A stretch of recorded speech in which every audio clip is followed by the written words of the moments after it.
Hello everyone and welcome to a new episode of Velocity Kinetics. Apologies, at the moment I don't know how to feel. And what do you mean by you don't know how to feel?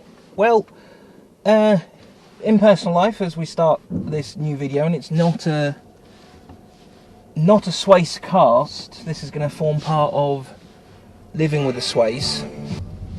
In personal life, there's not been very good news on some fronts.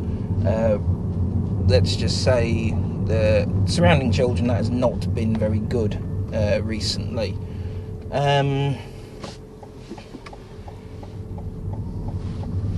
What else? Well, we'll make it. Well, there are things are happening on that front. We've got ways forwards. There are solutions available. So we'll see what happens.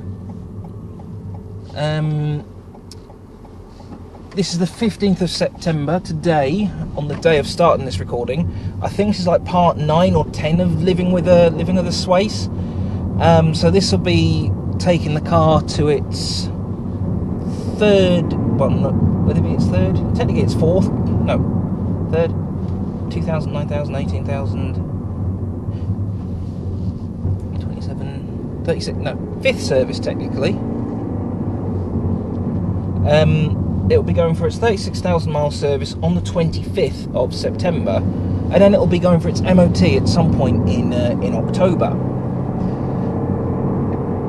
Before I just heard my body warmer rustle, I do apologise. I'm trying to make these videos misophonia friendly. I have misophonia, but that's surrounding things like chewing noises and swallowing noises and things that triggers mine. I know sometimes some noises rub and triggers people. Some people might feel it like it's ASMR. I suppose some way to describe it is it's negative ASMR. Now, back to the not knowing how to feel. At the moment in the UK, in the shade it's cold. When the sun's out it's hot, so I've got a t-shirt and a body warmer on. Because I don't know what I want. I've got my sunglasses on, but that's more because when the sun's out, it's lovely, and I can't see with my contact lenses in, when the sun is shining straight in my eyes. I wonder if you can, but feel it even more with my contact lenses. This video is sort of more just to, like I say, follow the similar path of the other videos. But just again, probably going to rehash some ground we've gone over, which again sort of adds to the not sure how to feel, because don't want to keep rehashing stuff, but it's important not to, given that it's sort of I'm reviewing this on an ongoing basis. It's sort of can't forget or shouldn't forget what has been before it.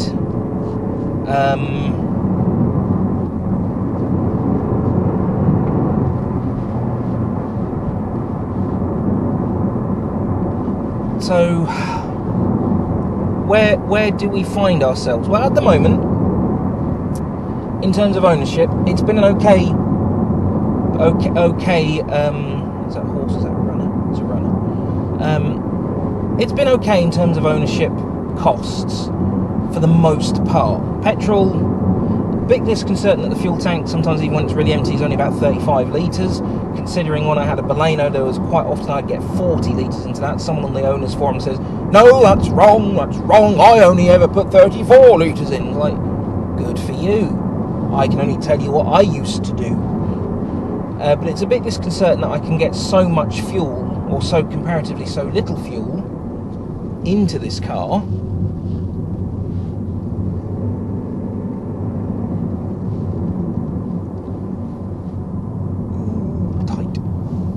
I can get comparatively so little fuel into this car that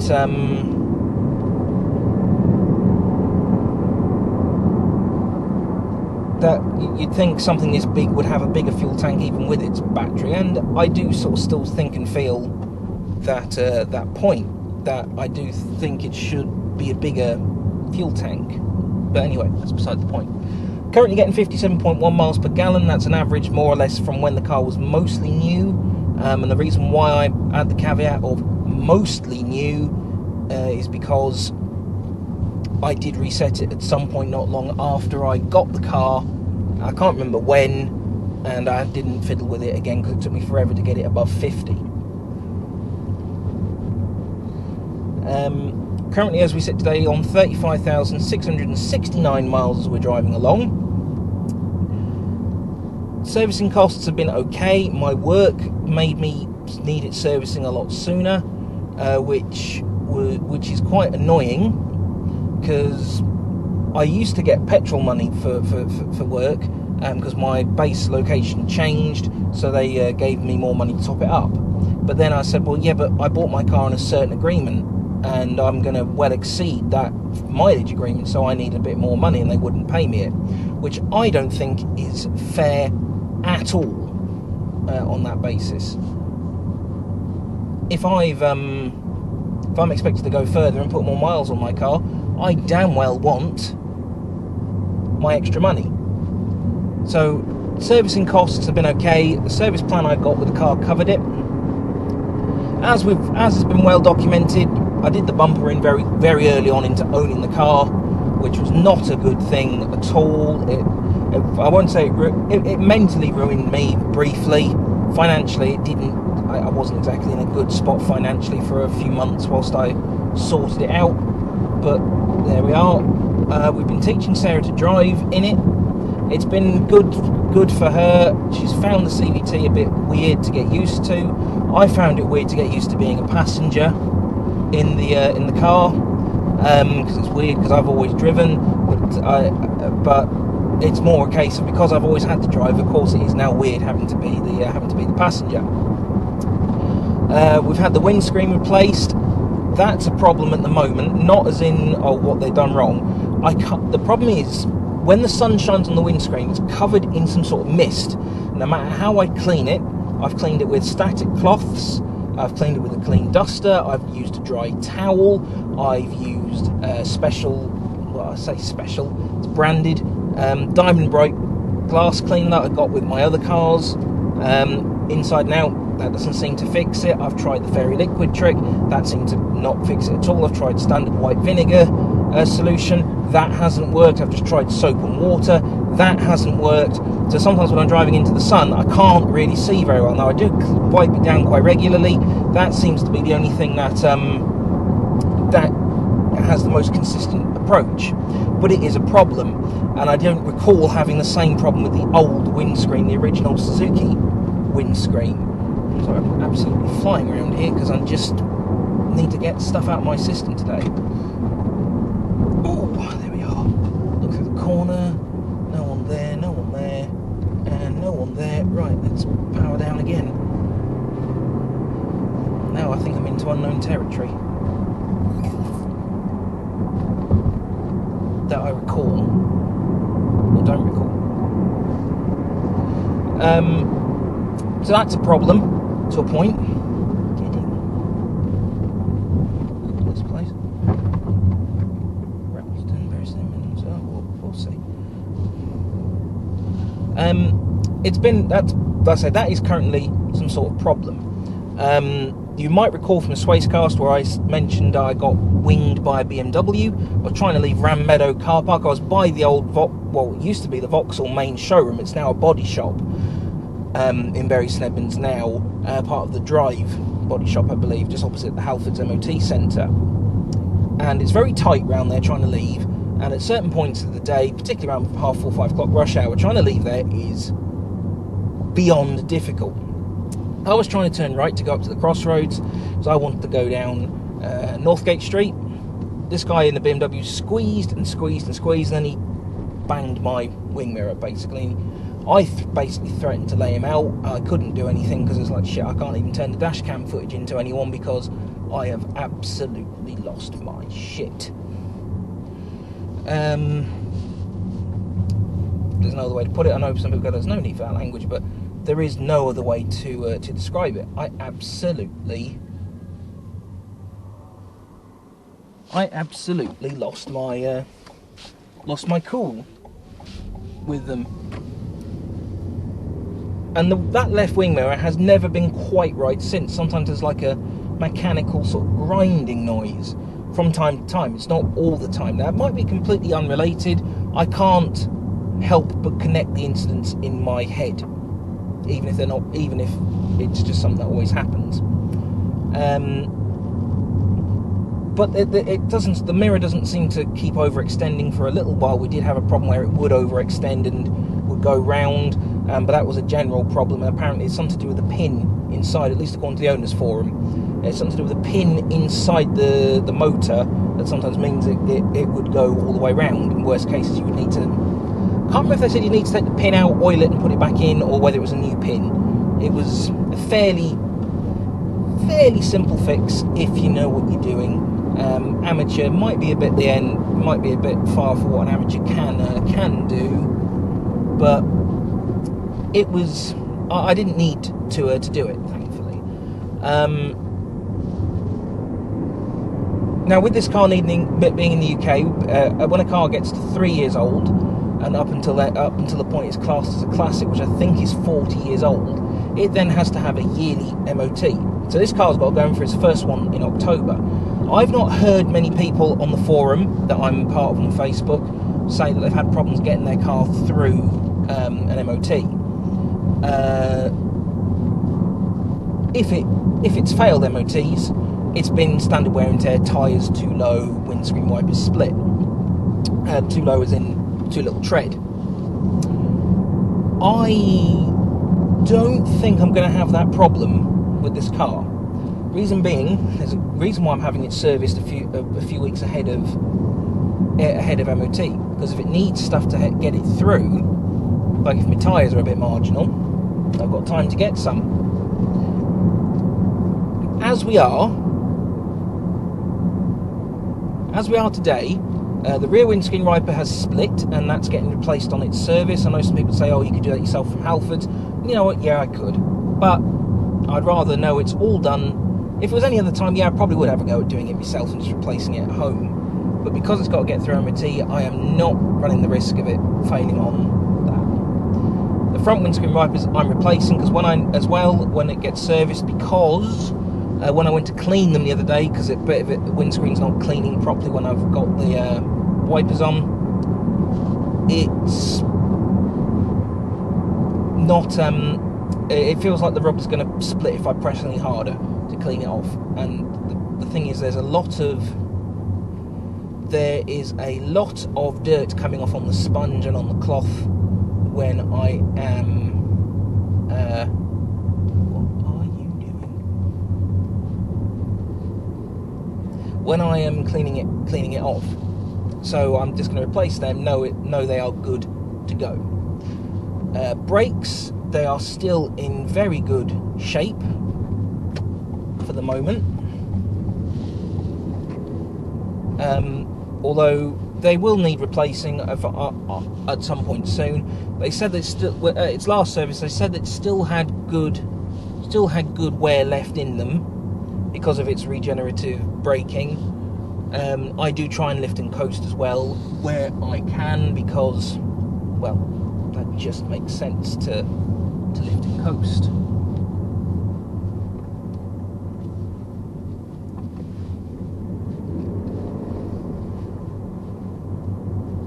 As for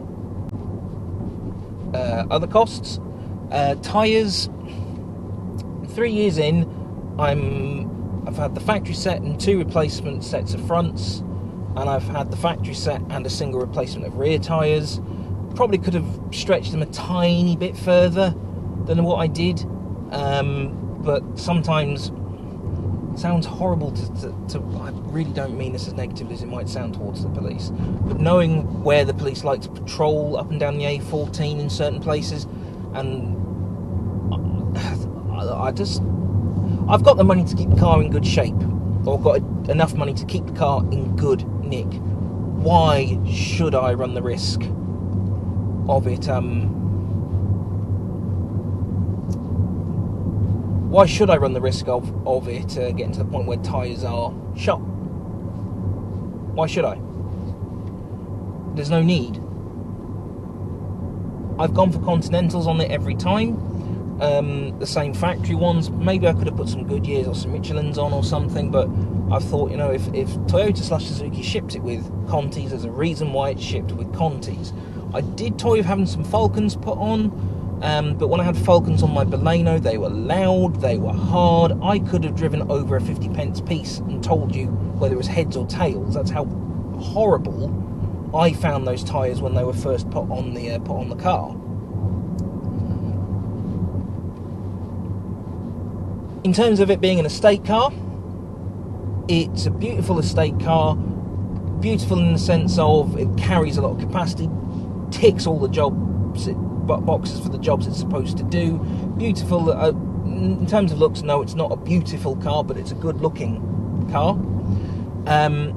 As is the Toyota it's based on. It's actually they're both quite good-looking vehicles. I'm completely lost at the moment. That is just up to. That's Village Road. I'm going up there. I don't know where that goes. We're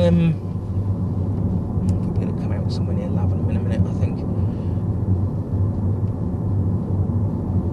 It does the job fantastically. I mean, I got a sofa bed in the back of this car when I was moving house, which there's not many cars you can say you can get a sofa bed in the back of. I got a TV unit, a big one, in the back of this car, intact, as in not having to take it to pieces. I had to go all the way up to Middlesbrough to get it, because a friend of mine was selling it, and she only wanted £30 for it. And it was solid wood.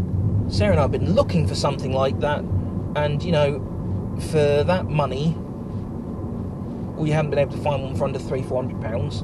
So I'm happily spend all that money on petrol just to. This is the turning. Most of the stuff to. That would explain where that goes. Okay, I'm back where I know now.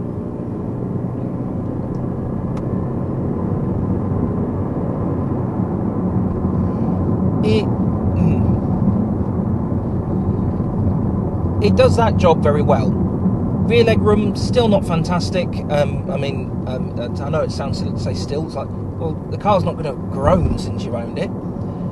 More means, in my opinion, on the matter. Still not changed. It's still not as roomy as it could and should be. Whether that is a side effect of it having to accommodate a battery and the hybrid equipment, or whether that is just the way that the car's been designed, I don't know. Not quite, I don't care, but I don't know. Still annoys me even now that I couldn't get it in the colour I ordered. I ordered blue. Blue, is it Misha Blue? Mika Blue?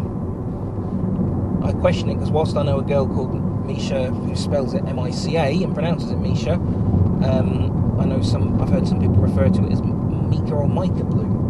So, who's right, who's wrong, don't know. Would I have another black one? No. Would I have another Swace? No.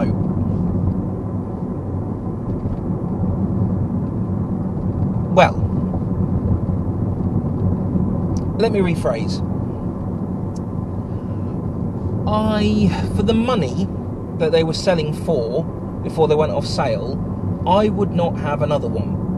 They want nearly 30,000. I say before they went off sale, because the Swace. The video isn't out yet. I've done a video where I've reacted to the Swace going off sale.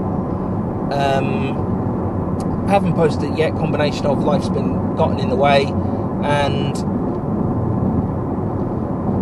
I'm not 100% happy with the video. I feel like I'm talking to talk. If that makes any sense.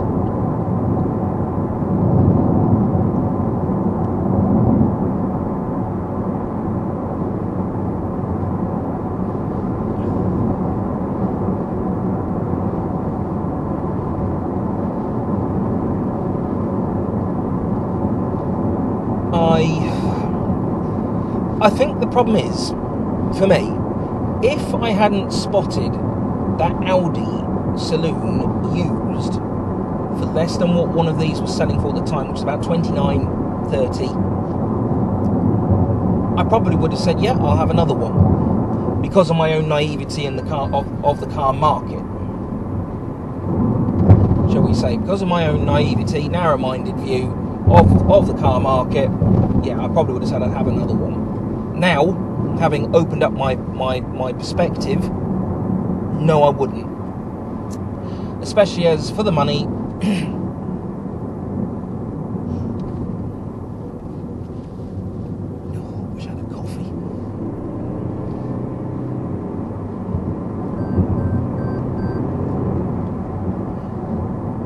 For the money, it doesn't come. Whilst I don't want a car loaded with toys, because that's all more things to go wrong. There are a lot of things that aren't on the car that if you want £30,000 for it, it should have, based on the rest of the market. And what do I mean by that? Well, I mean that if you're trying to charge £30,000 for a car, it should have an electric tailgate, considering that a used Audi would have an electric tailgate. The A4 Saloon had, even though it was just a boot lead for it being a saloon, it still had one. It should have a proper sat-nav sort of built in, rather than relying on Android or iPhone connections. I think it's because I need a drink and I haven't had my morning coffee yet. If you've got a Tassimo, get one of the latte macchiato drinks, whether that's the full fat or the skinny, put a squirt of honey in it. Lovely. My go-to when I want a treat. Can't have them all the time because lost 2 kilos recently, which is really good, considering that I work from home and sit at a desk all day. So that's been fantastic. I am going to flip in here and do a U-E, I think. Or at least find somewhere to turn around.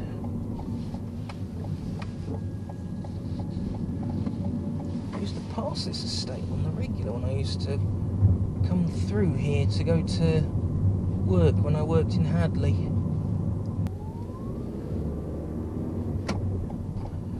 One thing I will say this car's been very good at, it's changed a lot of people's opinions. Now my dad in particular, I hate to say this about him, but he's a brand snob. You might go, well, why say it that fast if you hate to say it?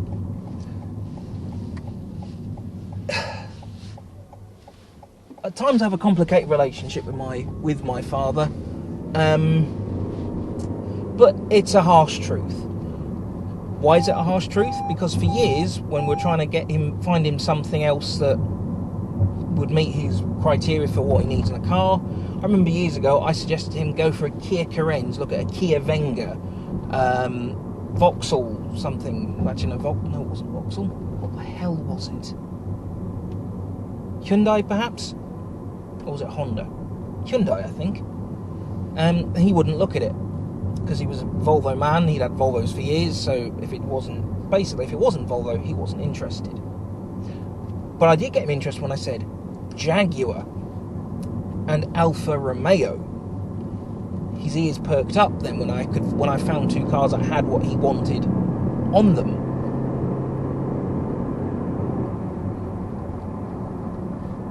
But he's even said that he would have one of these if he didn't have his specific requirements for this power seat, the heated seat, and I think I've also got seated heats in this.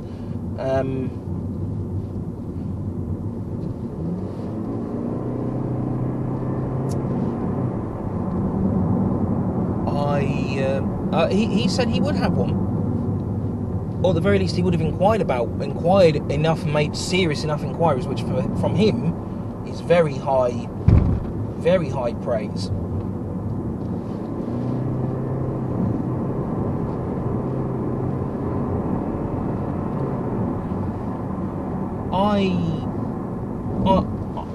This car has been a big surprise the whole time I've had it. What thing I cannot get used to, and it's been a bit infuriating, when I've looked at other cars and gone to other places to look to when this car's been seriously thought about being put on the chopping block by Sarah and myself,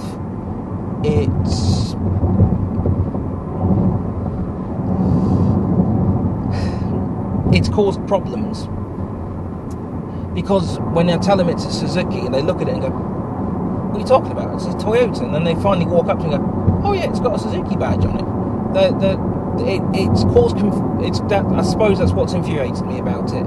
Because it's been such a rebranding exercise by Suzuki and Toyota, as in, I'm just lumping those two together because Toyota supplied the car, Suzuki have stuck their badges on it.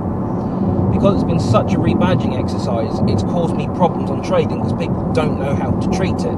They've got their preconceived notion of what a Suzuki is, but they don't expect to see Toyota form factor and Toyota equipment.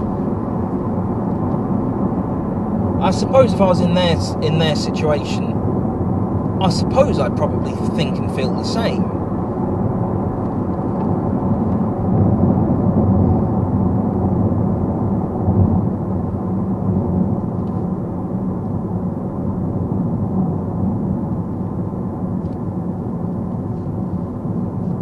But it has been infuriating. It's not held its value very, very well. But we have to asterisk that comment about keeping its value, because when I bought it, no one knew the car market was going to turn the way it has.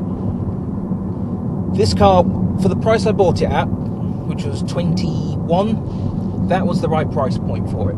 25 is the maximum I would have paid for SZ5 trim. It came in SZT and SZ5 at the time. 2 trim levels, perfect. And that's as much car, even with a Toyota badge on, it is not worth a penny more than that. In its current spec level, should I say. In its spec level, it is not worth any more than 21, maybe 23, if the dealer isn't helping out with a deposit contribution. So we'll say 23. That's all this car is worth, brand new. The newer ones have got 140 horsepower over the 108, which has solved the CVT's ditheriness, apparently. It's turned it into a slightly more economical, slightly better all-rounder. I haven't driven one, would like to drive one, would nearly replace this for one, but the money just didn't line up. Bizarrely, when I got one. This isn't the bizarre part. I got an offer from John Banks. They said we could offer you a bit more on trading because you're a slated customer on this offer and so on. So I went down, had a word with them, tried to see if I could take them up on their offer. Looking at a used one that they said they could do for me for 24 in the Blue Idol, originally ordered. They were offering me less than what Audi up the road were. The only difference was that the Swace they had sat on the forecourt, it had been sat there for a few months. It needed a service because of how long it had been around for at that point. But that was all. Otherwise, it had delivery mileage on the clock, about 80 miles, if that, 40. It was a tiny, no it wasn't, because it had been an XDEM. Had a couple of 100 miles on the clock, sub 1,000. I'm just going to say sub 1,000 miles on the clock. Whereas the Audi had about 4.5 on the clock.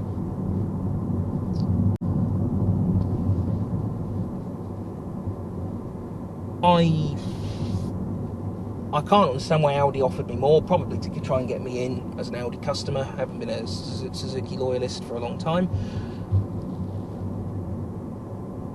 Comfort in this car, seats are okay on a long journey. They're starting not to be overly comfortable on long journeys, but how much of that is the seats or wearing and not quite being right for me anymore? How much of that is me just turning into an old man? No answers on a postcard on that one, no answers in the comments either.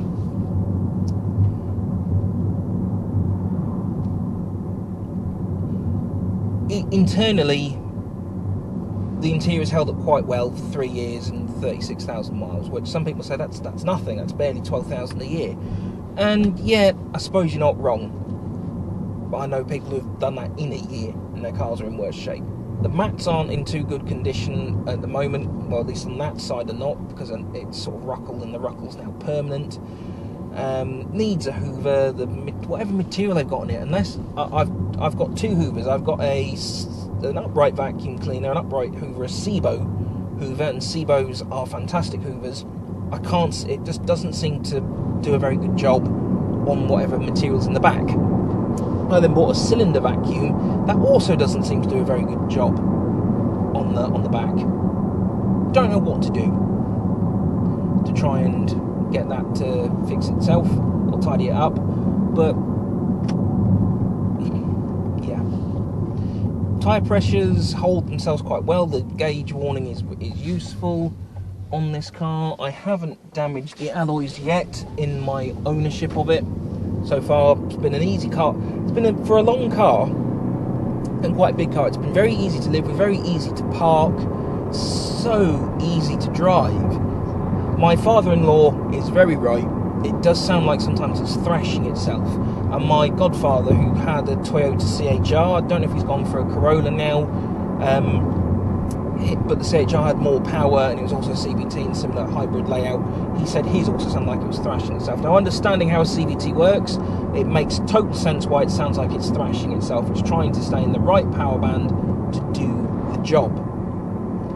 Still doesn't get around the fact at times it sounds like this model with the 140 horses is thrashing itself to do not an awful lot. It's not the most pleasant of four-cylinder noises. What I can't get used to, even after 3 years of ownership, is when it's on electric mode and I'm ticking around town, I can't get used to people walking out in front of it. Now, my Baleno with its 3-cylinder turbo engine, that ticked over very quietly. So I was used to people sometimes walking out in front of me, well, used-ish, because you could give it a little bootful and suddenly some people are like, oh, sorry. But with this going along with barely a sort of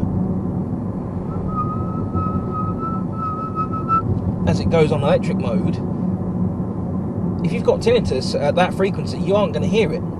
The number of times I pulled away from my parents' house and I can't tell if my dad's having a joke or whether it really is. He can't. He's like, it's so quiet. It's pulling. He can't appreciate he's got some hearing loss and tinnitus. But regardless of what hearing issues you've got, quiet is quiet. I've nearly hit 2 people with this, as in they've just walked out in front of me.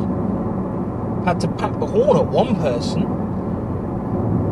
because he just kept walking, despite people gesticulating to him like stop, to him, not to me, because I was turning. So if anyone's going to go hybrid, that is something you need to get used to. And if you're going to go electric as well, I suppose that is something you need to get used to. Would I buy another hybrid? Absolutely. Would I buy the Toyota Corolla? No. I might have the hatchback one as a second car, but for the main car, no. Sarah and I have got new priorities. What about family friendliness? That's because Sarah and I, as has been well documented with our, I won't say our fertility journey because it sounds like I'm using that to talk about that quite a lot. That's changed our priorities on what we need in a car. Family friendliness in this car, it's a catch-22. The doors are light, the seats are big, they're comfortable. I say big as in they accommodate things quite well. But if you're looking to, I'm trying to think how to word this. Let me put it to you this way. The other week, Sarah and I went and bought a pushchair / pram. It was even though it does, a little bit of me does feel like it's tempting fate, at the same time, it was such a good offer, and considering what we're wanting and what we're doing, it was such a good offer, we could easily sell it for the same money we paid for it, and what we paid for it was very cheap. But it's a very good system, it's just a bit sun damaged. It's used and it's a little sun damaged. That pram, the base of it took up nearly the entire boot space. And that's not even putting in the seat part.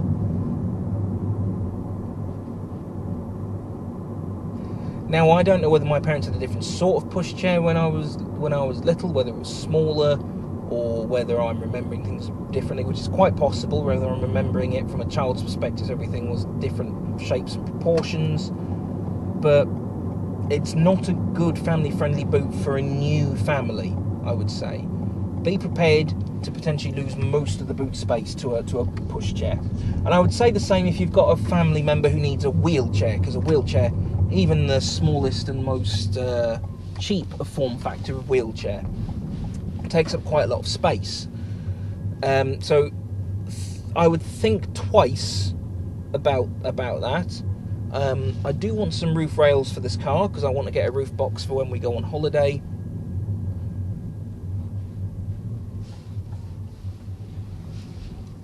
I did get burned the other day on a set of roof rails on the forum. Someone had advertised some. It turned out to be a scammer. I drove all the way to Norwich from Bury St Edmunds, got to what I thought was the person's house.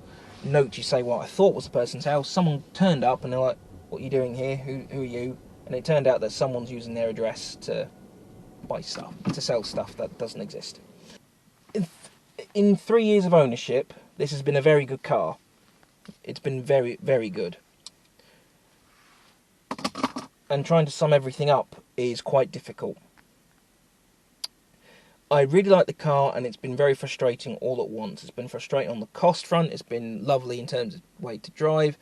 It's been frustrating in terms of I still can't get used to how little control I've got over what gears it picks, or what ratio it picks, should I say. I find that very hard to get used to, which was highlighted by when I drove the Skoda with a sequential gearbox and the Audis with their paddle gearboxes.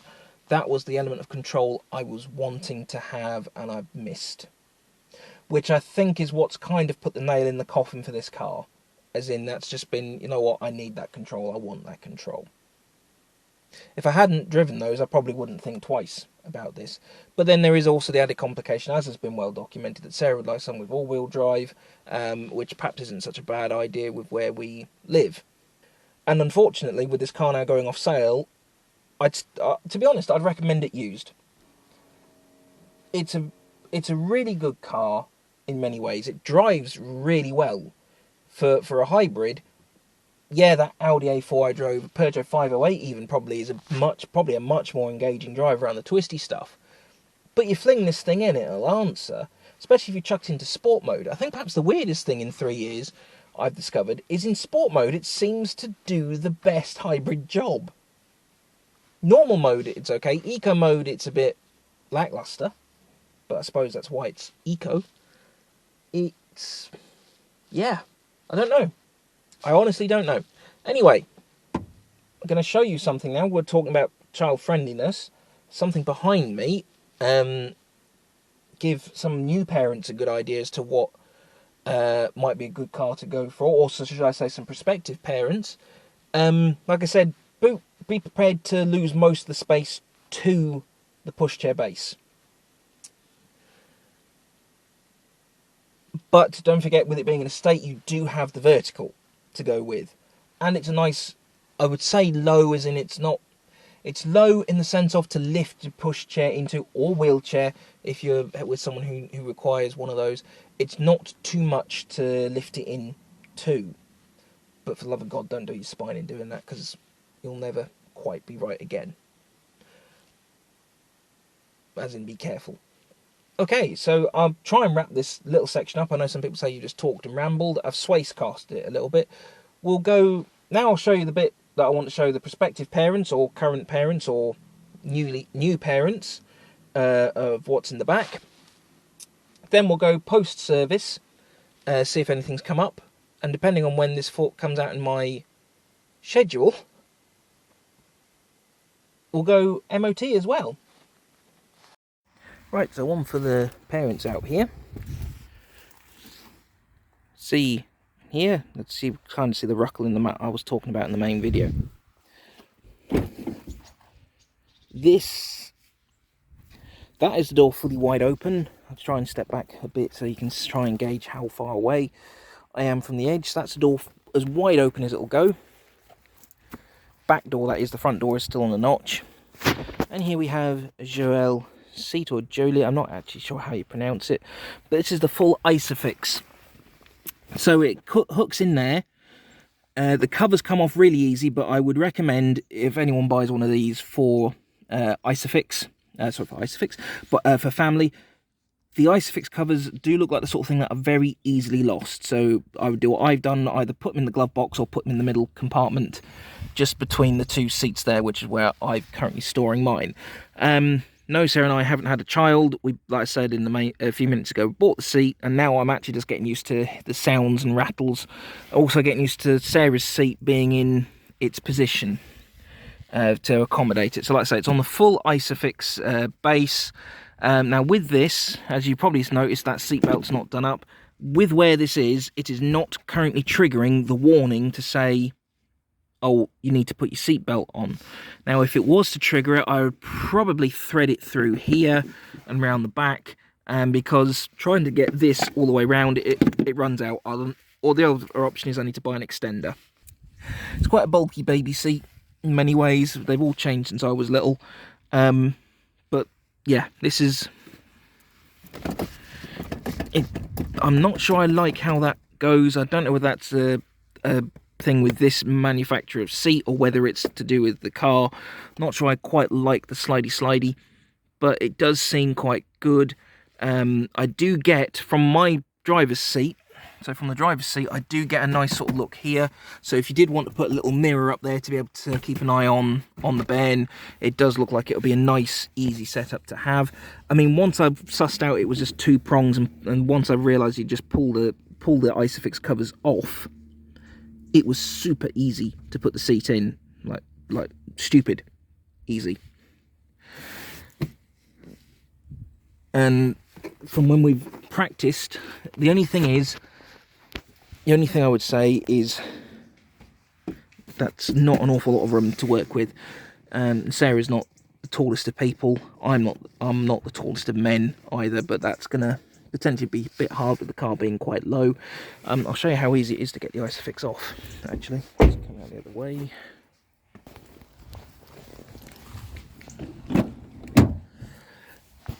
So you see here, these are the Isofix covers, quite literally in and away. That is how easy they are. But like I said, they do look like the sort of thing you could lose very easily if you're not careful. And likewise, they look like the sort of thing you could break very easily if you weren't being careful. But it's that simple. And like I said, it does sit in there quite nicely. Like I said, I don't know in the grand scheme of things where in the marketplace that seat would sit if it was a brand new seat. I don't know the make. This is all new to me, but it does fit in there rather nicely, and if that fits in there, just about every single one you can think of will. So that is Patrick Swace checked in for the 36,000 service. So what's happening on it? It's obviously having its 36/3 year service. It's having all window wipers replaced. There's still an ongoing rattle in the door, in all the doors. They're going to have a look at, and it's getting an air conditioning system service because I don't think it's had one. But I keep going back between that it's not had one, and I'm sure I asked them to do it and they never did it on a previous service. So who knows? We'll see. But also sometimes the vents, the system on it at the moment feels like it's either on full blast or it's sort of barely doing anything. It's not the most reassuring. So I've got a Vitara today for a courtesy car. It's a bit better than the last Vitara I had, but this one is a demonstrator, so it's only got about 600 miles on the clock. So perhaps that's why it feels a bit nicer. Although getting into second gear on this gearbox, I know it's the first time I've driven a manual in a little while since I drove the Vitara last time, actually. Second is not a strong point, and the footbox, I've got size 10.5 feet. The where you would rest your clutch when you're not on the clutch, it's not the easiest of things to shift your foot around. And I know I'm wearing Chelsea boots, which tend to be my go-to for shoes these days anyway. But even if I was wearing the shoes I wear to the gym, which are New Balance trainers, which are comfortable and a bit narrower, a bit more flexible, shall we say, wouldn't fit very well in there at all. The seat's a bit better. The car itself is in general just a bit better than the last Vitara, but we'll see. I've also agreed to a trade-in figure on the car. Now, I'm not planning to change it. Money just isn't there to do it. But it's just so I know more or less where it is. I know how much Audi offered me for it a few months ago, so we'll see whereabouts the car sort of stacks up in that in that order, and we'll see whether I still think we're upside down on the finance, and I think we're still upside down by about 1,500 quid, £2,000, something in that order. But anyway, nearly time to go to work. Let's get cracking. So as you can see, I am now back in Patrick Swayze. Tyres, good. Brakes, good. Whilst I had ticked the box for an air conditioning service, doesn't need it at the moment, apparently. All good. Haven't got valuation at the point of recording this section, but I'm pretty sure it's going to be where I think it is. It's going to be. I'll be lucky if they match Audi's offer of 13.5, and even then they probably won't have a car I want anyway. That Vitara I had for the day, half the day, was nice, easy to drive, although second gear, it didn't like going in second gear despite the clutch being fully depressed, because I thought, hang on a minute, am I being stupid and not pressing the clutch?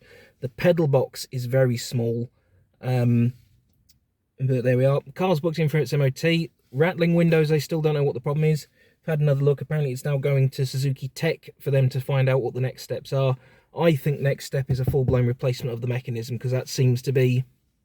Some people on the forum have had success in having done what Suzuki did previously, where they just greased up the mechanism, fixed the problem.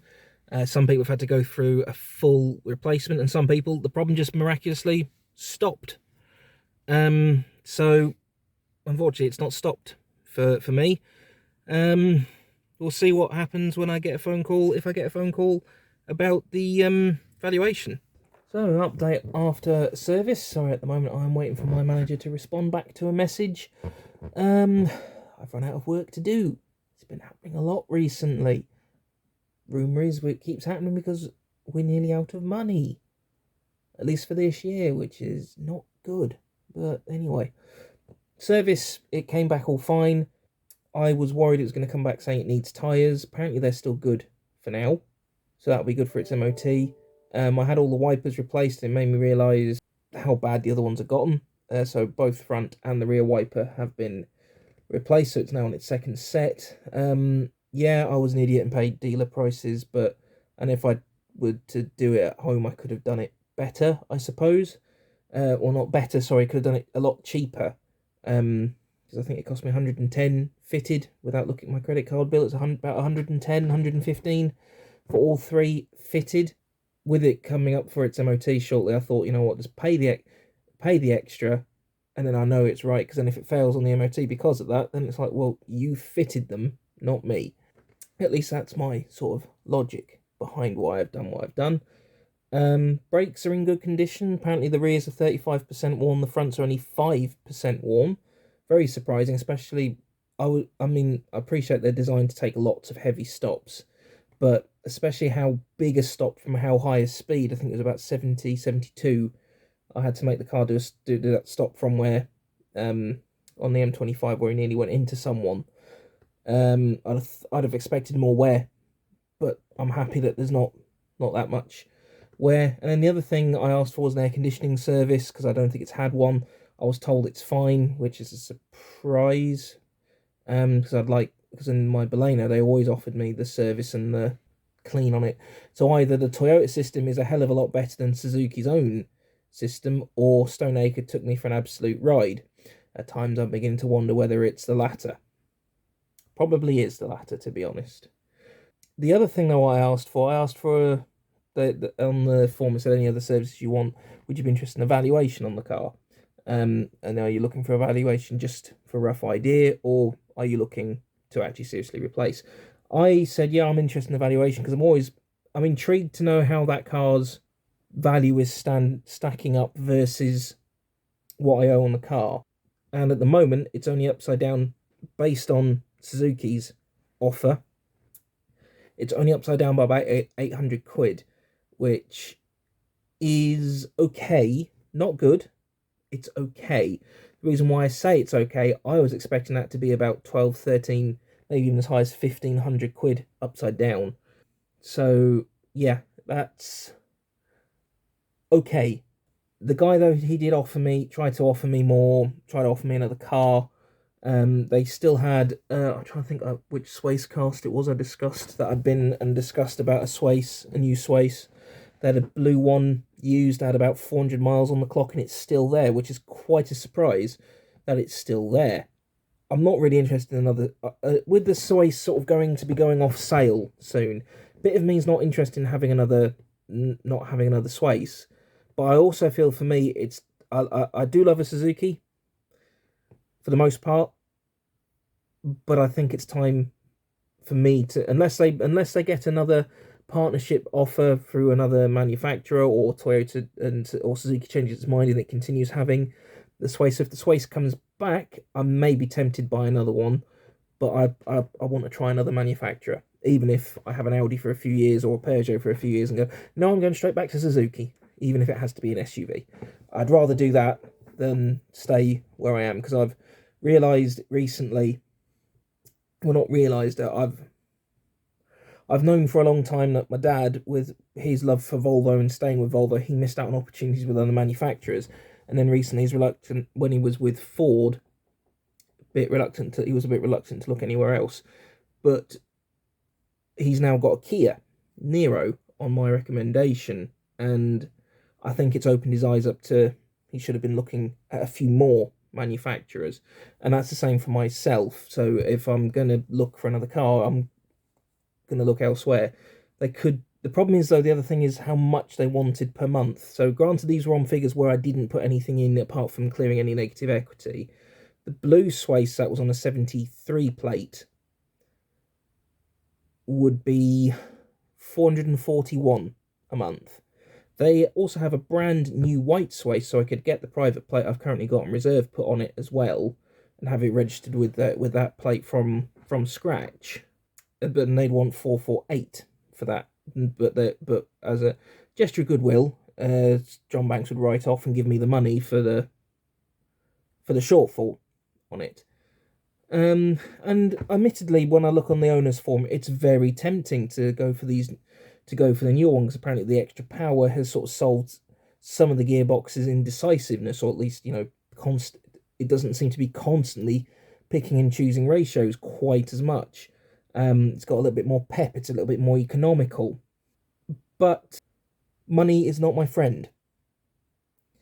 And whilst a part of me would be running to Audi at the first A4 I saw on a good offer, I mean, it nearly, well, and how close I came to buying the A4 Saloon earlier this year, I think I was about £5 to 10, £15 either way in my calculation, £5 to £10 in my favour in my calculations, and I probably would have, there'd be no Swace cast anymore, it'd be an A4 cast. Patent pending.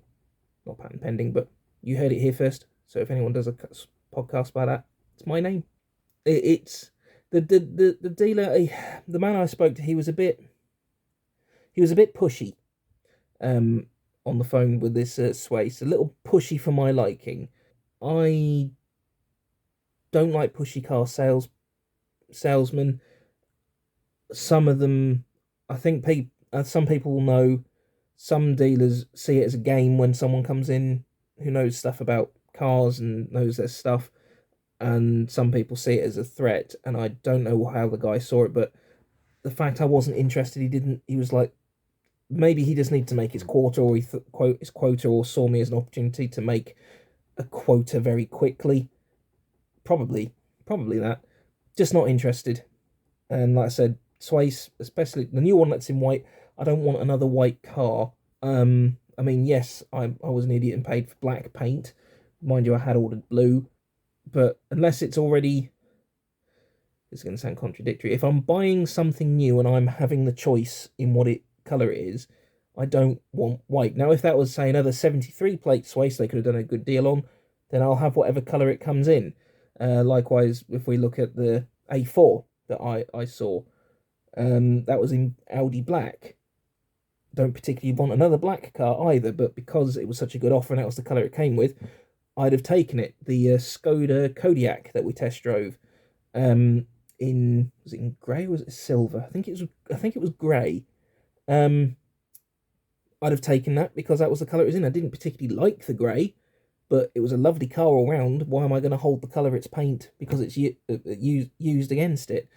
But like I said, if I was buying it myself, Don't get me wrong, some standard colours are lovely. My dad's Nero is the standard red. Looks lovely in that colour. But I don't really want to pay out for paint. So we'll see where it stands. Next up is the MOT, 21st of October. One thing I will say, though, is this is an odd experience for me from the dealership. And they sort of ducked my call a couple of times. Although, to be fair, Gary did seem rushed off his feet, so I'm going to give him the benefit of the doubt, because he's usually very good for everything else.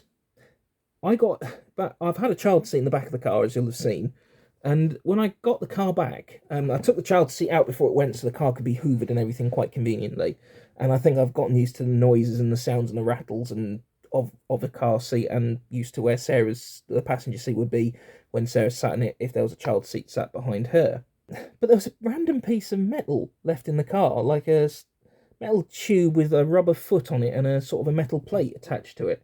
It almost looks part of a jack, or at least something, you know.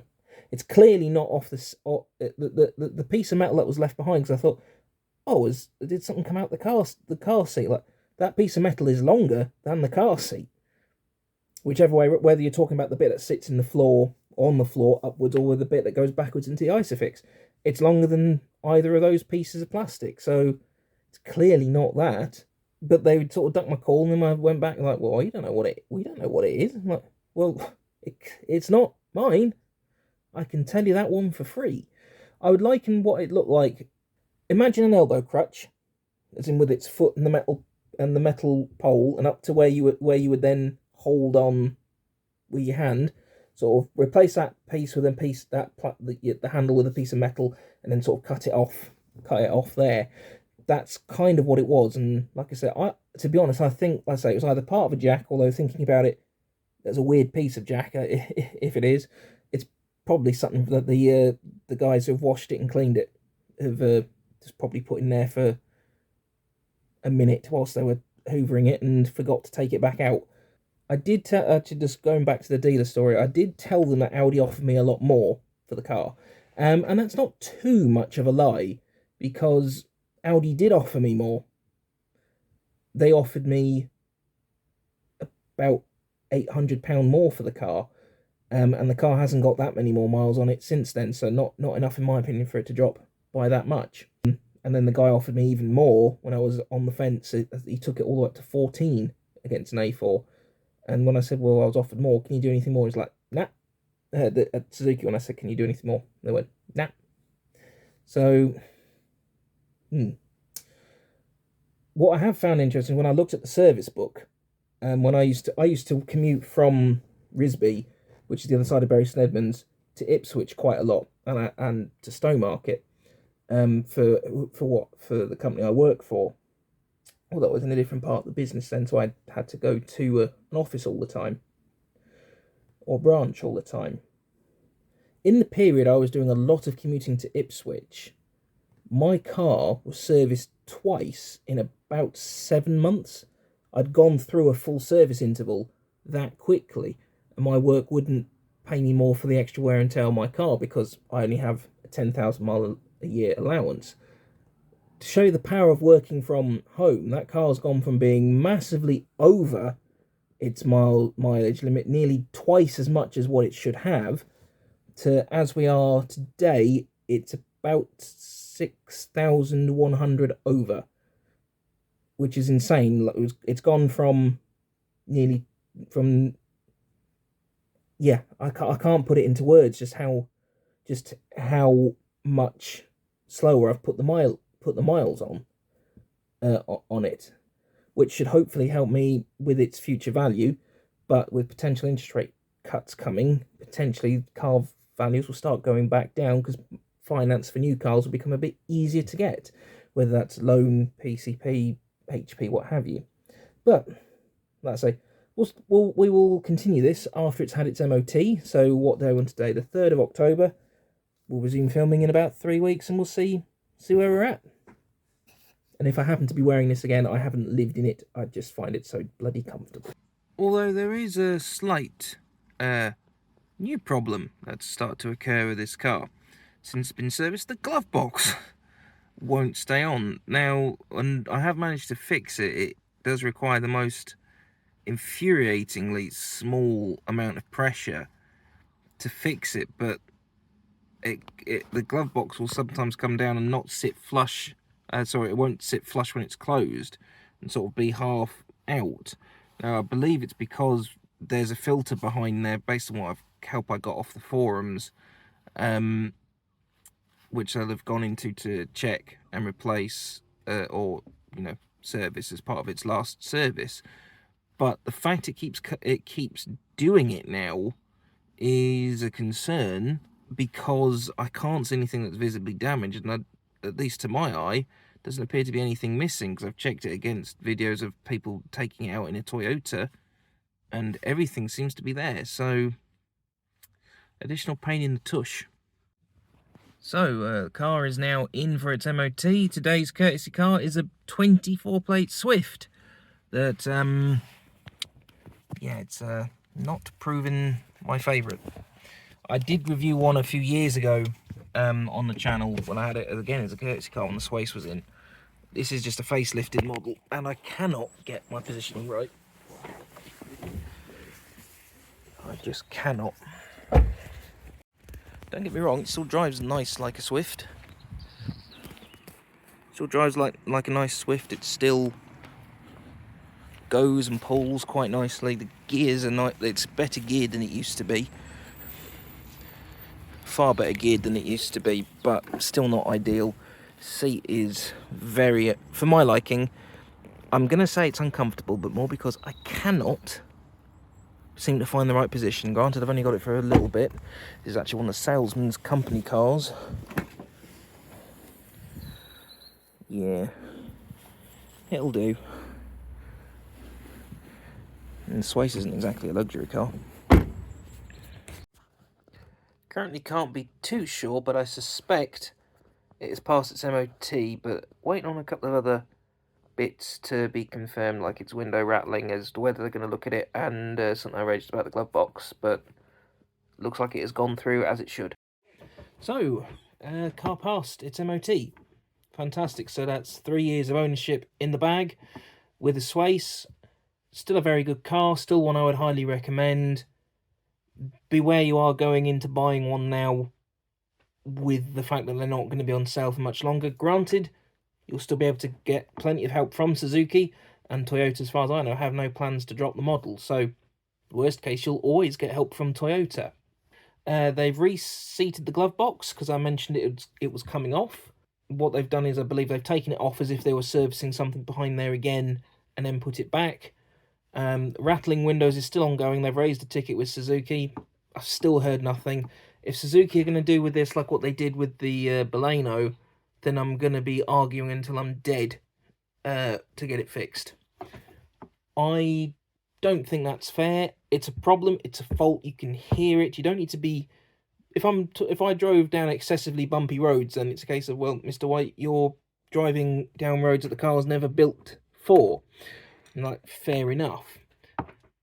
But you can hear it. You just need to go over a drain cover, and not one that's about to fall to pieces, or one where all the tarmacs come off around it. You can hear it rattling quite a lot, and it shouldn't. So we'll see how that goes. Do I regret the purchase from 3 years ago? No. I am a different person now. Hopefully not just horizontally. I am a different person now, different job, different requirements. Life has changed. But I think I would still buy it.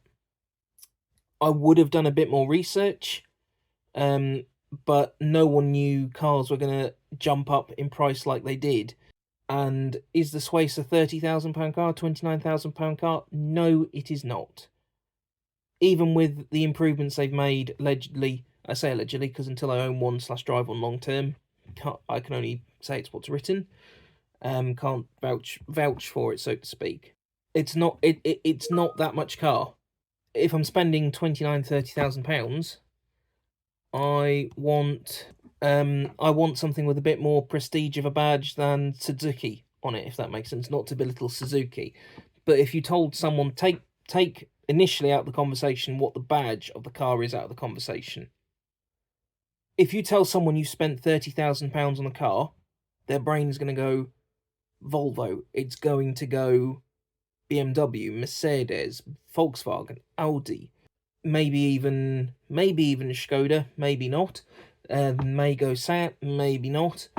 A few years ago, they possibly would have even gone Saab in that thought when Saab still existed. You know, that sort of money carries quite a bit of badge, and what concerns me, and I suppose you could say it's a similar thing with housing prices in the UK and train prices at the moment in the UK and so many other things. It's how it's been accepted that what has happened. How, whether it's, I know some people say it's the push towards electrification. I couldn't give a shit whether it's the push towards electrification at all. The reason being, in my opinion, electric should be just as much of an option as if, when you're I think I've said it before, when you're speccing what engine, if it's a brand new car, do you want a petrol, diesel, or electric? That is how it should be. Couldn't give a flying monkeys otherwise. Some of it has been driven by used car prices, and used car availability, so the market's sort of gone haywire. I don't disagree that has had many impacts on it. But like I said, a Swace is not a £30,000 car. 25,000 is probably where it would max out, in my opinion. 21, what I paid for mine, bang on price point for it. I've got a year left on its finance. As to what I'm going to do, I don't know. Since I started recording this, Sarah has passed a driving test, and in one of the many scenarios we've discussed about when we can potentially afford a second car, is does she take the Swace on? And because I don't drive very much day to day anymore, as in I work from home, I don't need to go to an office, do I just get myself something I want that is kept long term until it goes bang, basically? And she takes on the Swace until she wishes to replace it? Or do we get her what she wants, I keep the Swace until it goes bang, and then get what I want? She quite likes the Swace, and because it's an automatic, it's easy to drive. Well, automatic by virtue of fact, no clutch. It's easy to drive, it's easy to live with. She's learned to drive in it, she's familiar with its size, dimensions, performance. So, potentially we'll go down the route of my choice. I don't want another one, partly because of them going off sale, but for the money. And like I said, I know I bang on about this a lot since I test drove one, but my eyes it's more a case of it was such a rude awakening, and I thought I was already quite awake to the whole car market with all the research I did for my dad. Interestingly, he's gone and bought a Kia Niro. Good choice. But anyway, when I test drove that Audi and the price it was at and how old it was and the low mileage, it was like, crap, I could have had so much more, potentially. But that doesn't impact that Swace. The Swace I've got down there, go back in time, probably would still buy it. Would have gone in with my eyes a little bit wider open, and I don't think I'd have done it on PCP. I'd have done it as a personal loan, because then the car would be nearly paid off now. Nearly mine. Free for me to do what I want. As it is, I've got to work out what we're doing in the next few months, and then keep an eye on interest rates, the whole boring adult stuff. But thank you for being with me on this journey, for those of you who have watched so far and listening to my rants, rambles, what have you, about the Swace. Patrick Swayze will still keep going in some capacity one way or another. Damn comfy car. It's got another trip up to Newcastle coming shortly, as in just good road manners, easy to drive long cruise. We'll see what happens. Drive safe, look after yourselves.